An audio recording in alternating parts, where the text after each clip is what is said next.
청년님, 네. 오늘은 어떤 책을 준비하셨습니까? 저도 신바님이 선정해 주셨던 딥페이크라는 주제와 좀 연결을 해서 딥페이크의 기반이 되는 AI 기술에 대한 책을 읽어봤습니다. 모두가 자신을 전문가라고 소설명을 하고 있는 상황이고 또 AI에 관한 책이 매주 쏟아지고 있는 상황이거든요. 네.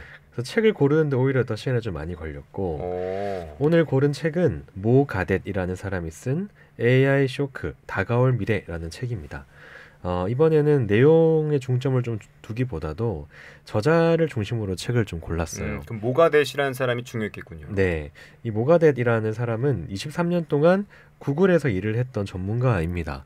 구글 안에서도 구글 X라고 하는 신규 사업 개발 총책임자로 근무했던 분이라고 하고 네. 그가 인공지능을 어떻게 활용해야 할지 그리고 인공지능에 대한 미래를 마냥 낙담하기보다는 우리가 어떻게 이걸 기술로 활용해야 되는지를 중심으로 글을 쓴 분이에요. 그래서 이 새로운 기술이 가져다 줄 수 있는 가능성과 축복 그리고 경계해야 될 부분을 중심으로 책이 펼쳐지고 있습니다. 그래서 오늘은 AI 쇼크 다가올 미래라는 책을 좀 소개할까 합니다. 네. 이 책에서 저자가 전망하는 미래가 뭘지 궁금한데 저자는 AI 기술의 미래를 어떻게 바라보고 있습니까? 책이 아주 단순합니다. 단순해요. 네, 이 AI에 대한 논쟁을 그대로 담고 있듯이 책이 1부, 2부 두 개로 나눠져 있어요. 오.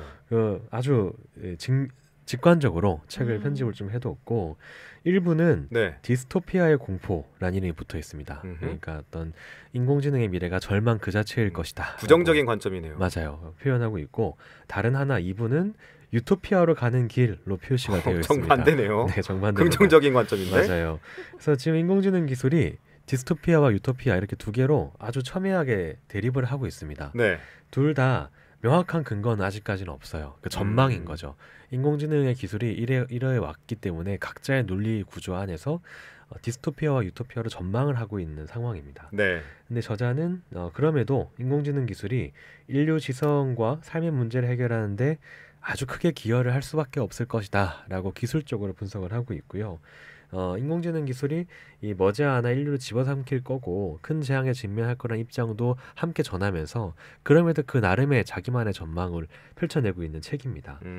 그 이전까지를 보면 이 입장들이 다 각자의 의견에 불과했었어요. 왜냐하면 인공지능 기술이 초기에는 몇몇 기업들, 그 몇몇 전문가들이 사용하는 하나의 고도화된 기술에 불과했습니다. 네. 우리가 그 알파고로 알고 있는 그 인공지능 딥러닝도 그때만 하더라도 그 특정한 기업의 연구팀이 활용하는 기술로 알고 있었어요. 바둑을 얘기하는 거죠. 네, 바둑. 이세돌 구단과 이세돌 구단과 했던 그 인공지능 기술 그때만 해도 되게 먼 미래였고 특정한 기술이었는데 지금은 인공지능 기술이 아주 보편화가 되었습니다. 신바님이 앞서 소개해 주셨던 것처럼 딥페이크로 활용되는 악용되는 사례도 막 대중을 통해서 나오고 있고 또 대중들이 자신의 어떤 업무 프로세스를 이렇게 고도화시키는, 그러니까 자동화시키는 방향으로도 AI를 쓰고 있는 상황이에요. 그러니까 정말 AI가 우리의 일상 가까이 다가오고 있기 때문에 정말 디스토피아로 갈 것이냐, 유토피아로 갈 것이냐, 이 양갈래길 한복판에 지금 서 있는 상황이라고 볼 수 있습니다. 자, 그렇다면 AI 전문가의 시선에서 무엇이 디스토피아고 무엇이 유토피아일지 하나씩 살펴보죠. 자, 1부입니다. 디스토피아의 공포. 여기서는 뭘 전망하고 있습니까? 네, 이제 저자는 일부에서 이제 인공지능이 야기할 궁극적인 구조의 변화를 언급을 합니다. 너무 어려운 얘기인데. 네, 이 설명을 좀 드려보면 쉽다면서요. 일단 인공지능 자체가 네. 인류가 가져왔던 기존의 질서 자체를 아주 구조적으로 바꾼다라는 거예요. 예를 들어서 판을 바꾼다는 건가? 맞아요. 이 지구상에서 가장 네. 고지능을 가진 생명체는 인류였습니다. 그런데 이제 이 지구상에서 가장 고지능을 가진 존재는 인공지능이 되어 간다라는 거예요. 가장 머리가 좋고 가장 똑똑한 존재가 이제 인공지능 기술이 되어 간다. 이제 인류보다 똑똑한 존재가 등장했다라는 게 이 저자가 말하는 가장 근본적인 변화의 축이다라는 이야기를 합니다. 그것이 공포겠군요. 맞아요. 네. 그 알고리즘으로 무장된 인공지능은 계속해서 스스로 학습을 하고 이제 딥러닝 기술을 통해서 계속 자신의 지능을 확장해 나가고 있어요. 우리가 그 체스는 이미 예전에 인공지능 기술에 졌고요. 바둑이 그나마 조금 더 버티다가 이세돌 구단이 한 번 딱 이긴 이후로 계속 지고 있는 상황이거든요. 네. 무참히 인류가 패배했던 순간을 다들 기억을 하실 겁니다. 이 저자가 이야기하는 또 많은 사람들이 디스토피아가 될 것이다라고 전망하는 그 시선을 보면 대전제는 이렇습니다. 인공지능은 인간보다 훨씬 더 빠른 속도로 똑똑해질 것이다. 그런데 인공지능도 한 번씩 실수를 하게 될 것이고 바이러스가 들어가게 될 것이고 그때 우리보다 월등한 지능이 내리는 판단의 실수는 인류에게 돌이킬 수 없는 영향을 미칠 것이다. 이게 대전제입니다. 일단 우리보다 압도적으로 똑똑한 존재가 바이러스나 뭐 계산착오나 뭐 한 번의 오류로 작은 실수가 난다고 했을 때 그 영향이 우리의 예측 범위를 넘어갈 것이다가 대전제예요. 그러니까 또한 또 디스토피아로 전망하는 사람의 핵심은 인류의 포악함을 염두에 두고 있습니다. 그러니까 인간의 포악함이네요. 맞아요. 무한대로 발전하는 인공지능 기술이 그릇된 욕망이 누군가에게 잘못 전해지고 잘못 사용된다면 이 기술은 무서운 무기로 변할 수밖에 없을 것이다가 디스토피아로 전망하는 사람들의 사실상 핵심입니다. 그러니까 이 정황들은 세계 곳곳에서 포착이 되고 있어요. 거대한 국가 권력을 지니고 있는 몇몇의 독재 국가에서는 네.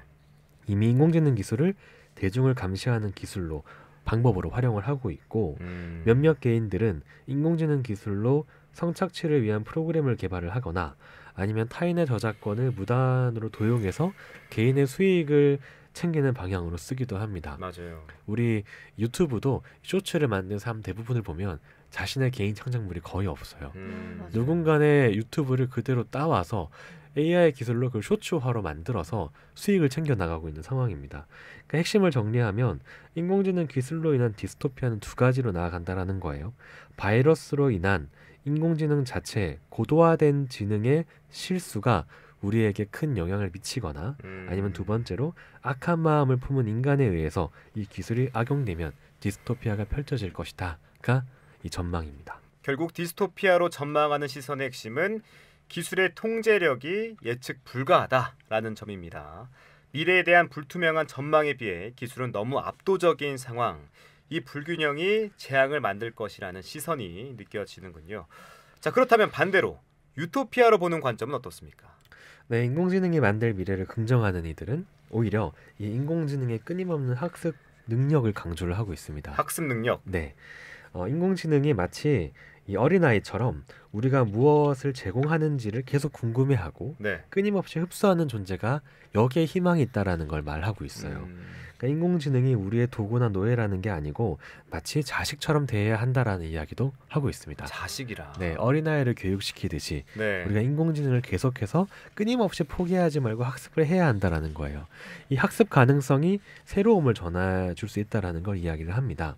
우리가 특정한 자극을 주는 것에만 멈추지 않는다라고 한다면 인공지능은 계속해서 새로운 자극들, 우리가 전하고자 하는 중요한 가치들을 계속해서 학습을 하게 될 거고 그게 인공지능이 변할 수 있다라는 이야기를 하는 거예요. 네. 인공지능이 가지고 있는 무작위 학습 능력이 오히려 우리와 공존할 수 있는 기술의 근거가 될 것이다 라고 이야기를 하고 있고 이 자식도 뭐 우리가 뭐 인간은 성선설이냐 성악설 막 이야기를 하잖아요. 인공지능도 초기 자체는 막 긁어오는 기존의 데이터들이 우리가 다 인터넷에 표현했던 이야기들, 우리가 했던 것들을 다 크롤링을 해서 긁어와서 하나의 데이터를 만들어내게 됩니다. 근데 우리가 지금부터 인터넷 세상에 만약에 윤리라던가 가치라던가 마치 자식에게 도덕이 이런 거야. 우리가 함께 살아나가는 사회는 이런 걸 중요하게 너가 지켜야 해라는 거 아예 가르쳐 주듯이 인공지능에게 학습을 시킨다라고 한다면 인공지능이 우리가 공존할 수 있는 중요한 도구가 된다라는 거죠. 이 데이터를 학습하는 인공지능의 특징이 우리가 특정한 역할 모델을 제시할 수 있다고 한다면 경향성을 알려준다면 충분히 변할 수 있을 것이다 라고 저자가 희망을 하고 있고요. 네. 그래서 저자는 이제 인공지능 운동이라는 걸 제안을 합니다. 인공지능 운동. 네, 내가 활동하고 있는 온라인상에서 여러 게시물 활동이 사랑과 친절 그리고 타인에 대한 동정 그리고 그들을 긍정하는 이야기를 네. 계속해서 더 많이 쌓아나고 펼쳐낼 때 인공지능 기술이 그 안에서 이것도 함께 학습을 할 거라는 거예요. 그게 우리가 유일하게 공존할 수 있는 하나의 방법이다. 그리고 그게 이 기술을 활용할 수 있는 미래다라고 이야기를 하고 있습니다. 네. AI 기술에 대한 전망이지만 결국 우리가 어떤 선택을 하는지 또 인류가 이 기술을 어떻게 받아들이는지 그 태도에 따라 디스토피아냐 유토피아냐 이게 갈라지겠습니다. 맞습니다. 그러니까 인공지능 기술이라는 건 이미 개발되었고 이미 상용화가 시작이 되었고 많은 사람들이 경험을 하기 시작을 했어요. 그렇죠. 돌이킬 수 없는 미래가 왔고 기술 자체를 저하할 수 없는 상황이라면 어떻게 이걸 우리가 학습하고 다뤄야 할지를 잘 고민을 해야 될 때입니다. 그 예리한 칼도 우리가 흔히 비유를 하듯이 누가 사용하는지에 따라서 이게 범죄 도구가 되기도 하고 의료 기구가 되기도 해요. 그러니까 인공지능 기술도 아주 예리하고 섬세하게 다뤄야 하는 도구가 된 상황이고요. 기술 자체가 이 도구의 특성 자체가 특정한 미래를 야기하지는 않습니다. 책에서 강조하는 것처럼 네. 사실 인공지능 기술이 뭘 만들 것이다가 아니고 인공지능 기술을 사용하는 인간이 어떤 인간이냐, 어떤 의지를 가지고 이걸 사용하는지가 디스토피아와 유토피아를 가르는 사실상의 핵심이에요. 그렇죠. 그러니까 기술 그 자체에 대한 분석과 오히려 인류의 태도에 대한 분석을 잘 구별해서 우리가 비판할 필요가 있을 것 같고요. 지금 문제가 되는 부분도 이전부터 있어왔던 인류의 모순과 그 문제들의 반복입니다.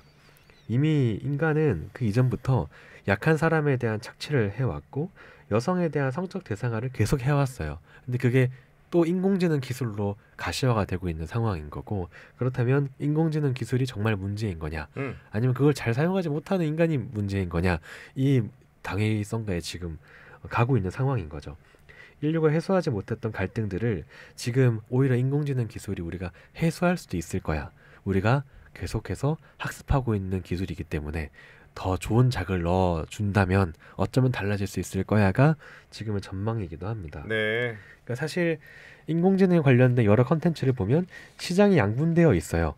긍정이냐 부정이냐, 디스토피아냐 유토피아냐 양분되어 있는데 제가 읽었던 책의 저자는 낙관하는 편에 들어가 있는 저자인 건 분명합니다.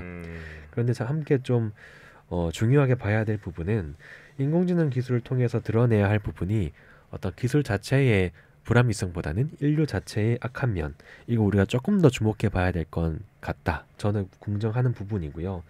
오히려 저자 희망을 걸고 있는 것처럼 어떤 이런 인공지능의 끝없는 학습력에 희망을 건다라고 한다면 우리가 어떤 선택을 할 수 있을지, 그리고 인공지능이 가져다줄 유익이라는 게 무엇일지 좀 폭넓게 고민할 수도 있을 것 같아서 이 책 한번 읽어보시면 좋을 것 같습니다. 네. 자, 디스토피아냐 유토피아냐, 관건은 인간이 AI를 어떻게 활용하느냐일 겁니다. 최근에는 유토피아, 디스토피아도 아닌 프로토피아라는 개념도 나오던데 AI 기술이 접목된 우리 사회가 우리의 삶을 이롭게 해주는 데 사용되어지길 바라면서 오늘 컬처클럽 마무리하죠. 지금까지 청년 우동준, 신바 신보라 두 분과 함께했습니다. 두 분 오늘 말씀 고맙습니다. 네, 감사합니다. 네, 감사합니다.